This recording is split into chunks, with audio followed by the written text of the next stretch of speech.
Welcome to the Quick Talk Podcast with Joshua Latimer, where we discuss business, life, family, faith, struggle, fire, pain, and ultimately winning. It's time to take massive action.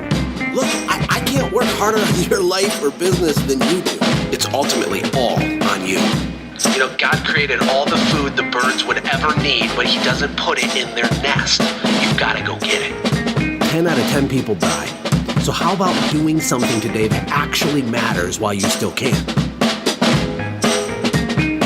Hey everybody, welcome to the Quick Talk Podcast. How the heck are you? Hope you're having a great week. Hope your business is exceeding your wildest imagination and your biggest hopes and dreams, because that's what it's designed to do. And this is going to be kind of a cool episode because I'm going to do something that I haven't really done. I have a listener to the Quick Talk Podcast named Cody Middleton. He's got a cleaning business, and he's going to share a secret marketing hack.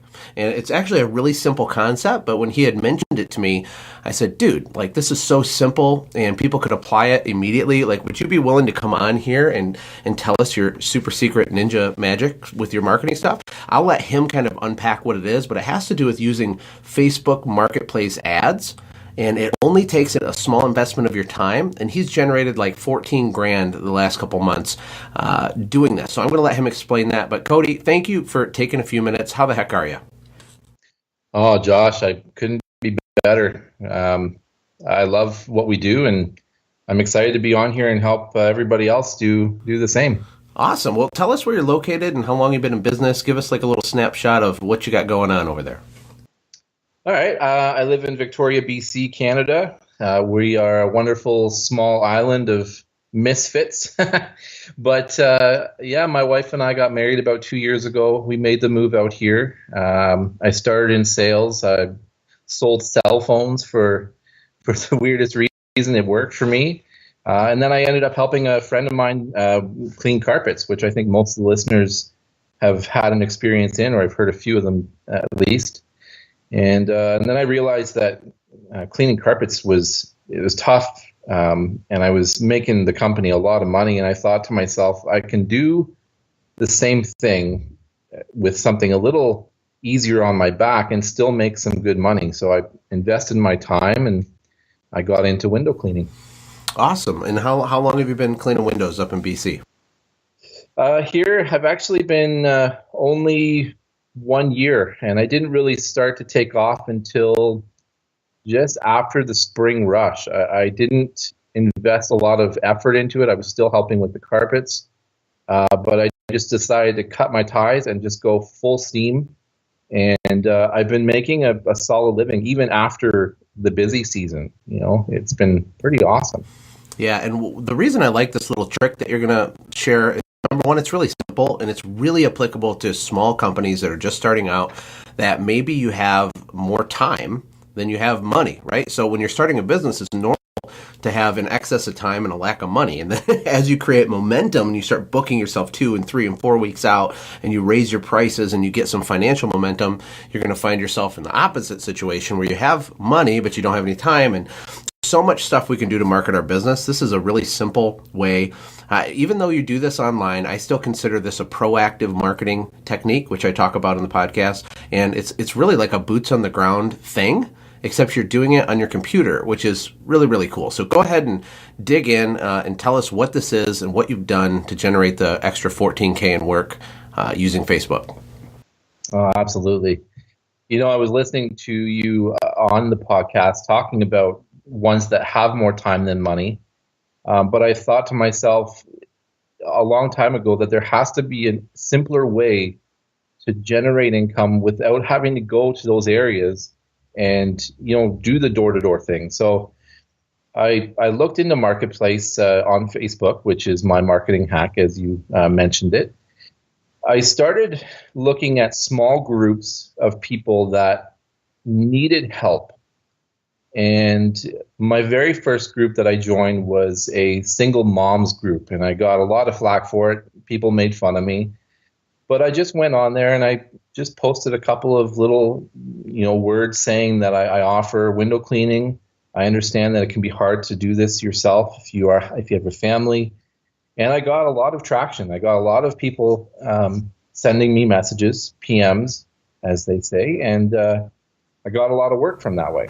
And then what I did was I started looking for things online to buy, things that would help my apartment, like beds and like shelving units. And then I thought to myself, this is a great place to put my ads on. So then I tried it. I posted an ad, and the first one I did really well. Within seconds, I got messages from all over the island, and people asking, do you come up here, which was like an hour away. And I thought, okay, well, this is really awesome. It's working extremely well. And I think this first day I got $500 worth of job within an hour. And it was insane. I thought, okay, this is amazing. This is going to work, but I have to figure out a way to refine this so that I can organize my time better and just be smarter with my time, really. Sounds like you hit a vein, it was working, and now you wanted to systemize it and get more organized with the structure of how you do this, right? Yeah, absolutely. So I started looking at smaller areas, smaller towns or communities that were a little bit outside of the area, because where I live, we have window cleaners and we have a few of them. And I know that where I live, there's probably not a big need for it. So I started looking at areas that I could travel to that weren't too far away, maybe 15, 20 minutes. And I started looking for groups on Facebook that were related to those little cities that I wanted to travel to. For example, about 20 minutes away, there's a place called Machosen. It's a small area. They have a couple of groups online, and I looked at them and I started adding myself to those groups. And then I started to realize that in Marketplace, Facebook Marketplace, I could go in, create my ad, and just let people know that I was going to be in that area for a day. I had 4 or 5 spots open. If you'd like me to come by and do your windows for my my sale price, I would be happy to come by. And it worked. I got 4 or 5 for that day. And then I started getting more messages, but I said, okay, well, let me schedule you for next week. So now I'm starting to get 2 or 3 weeks ahead of time booked. And it's the slow time. It's a slow season for me. So let me back up and ask you a couple questions. So Facebook Marketplace is basically like Facebook's version of Craigslist, correct? Absolutely. Okay, so that's one piece of this, but that's different than going into the actual private Facebook groups that communities have. And I don't know if the listeners realize this. Hopefully they do, but there are so many Facebook groups. It's insane. Like, no matter what interest you have, there's probably 10 Facebook groups like for that interest. And that goes to the subdivision level, like neighborhoods. And neighborhoods will create community Facebook groups. But I also know that you have to like tread lightly and like be really tactical in the way that you post and talk. Like if you're doing an ad on the Marketplace, I'm assuming, and just correct me if I'm wrong and maybe spend a couple minutes further explaining this, the Marketplace is an ad. You're like, hey, I offer this service. Here's the price, or here's my number, let me know. And that was working. But then you attached this Facebook group element to it. How do those two things tie together? Are they two different strategies? And how did you post in these groups without people deleting your posts and banning you for coming in there and spamming them? Yeah, you're right. You have to use a lot of discretion when it comes to groups that don't allow you to sell anytime to anyone. Really, it comes down to groups that are classified related, and then the ones that aren't, you'll know by the title of the group when you join it. For those ones that aren't classified related, I would go in, I would introduce myself as a local window cleaner, and then I would put something up that's not necessarily selling my services, but saying something like, hey, I'm going to be in the area next week. I understand this is not a place to sell services. So if you're an admin, if this is inappropriate, please delete if you need to. But I'm going to be in the area. If you'd like a free quote, please send me a message with your address, and I'd be happy to come by and take a look for you. Or I would say something like, hey, I'm going to be in the area. I've got a few extra minutes. I'm going to do some doors and just let people know who I am. If you'd like me to come by and give you a free quote, let me know what your address is, and I'd be happy to help you out. Mm-hmm. And things like that, they work because I'm not intruding. I'm not being Mr. Sales Guy and going crazy.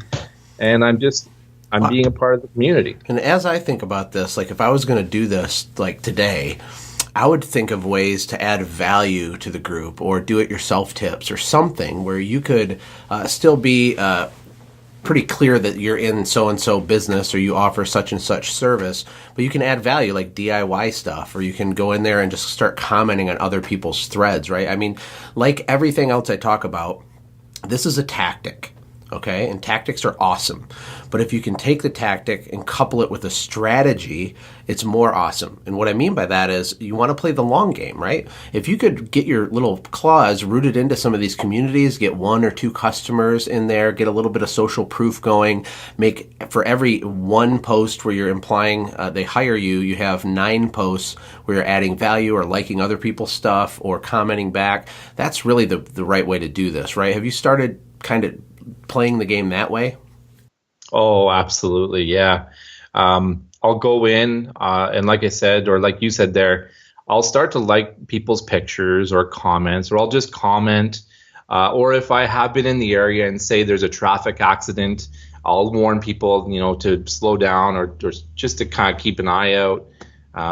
Things that are going on in that area that I know are going on, I'll just add it. Even if people already know, they then see me as being part of the group and a friend and who is reliable or trustworthy. And yeah, it's been working. And the other really good thing that I've been finding is once I've done a couple of jobs, I'm starting to get social proof from people commenting on my comments or my ads that I'm doing, saying that I am a very good window cleaner and I just finished their windows and they look amazing. So it's just blowing up, and I've been having so much fun. No, I think it's awesome. It's simple. It's practical. People can apply this like immediately. It's not rocket science, and it's the equivalent of boots on the ground marketing. I'm going to call this digital door knocking. Like that phrase is stuck in my head as you're explaining it. This is digital door knocking. You can engage with homeowners in a clever way.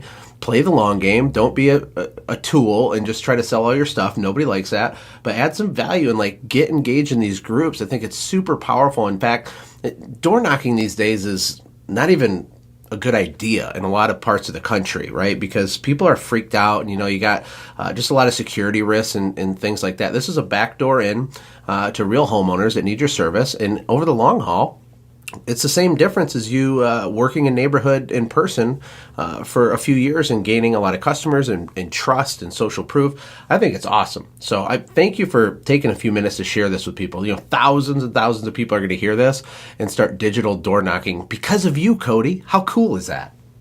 Oh, man, that's amazing. And the last thing that I have to say is don't be afraid to ask people in those groups if there's other areas that are maybe not seeing a lot of your services offered. So like you said, the estate thing, I just asked, I said, hey, are there any areas that might need my help?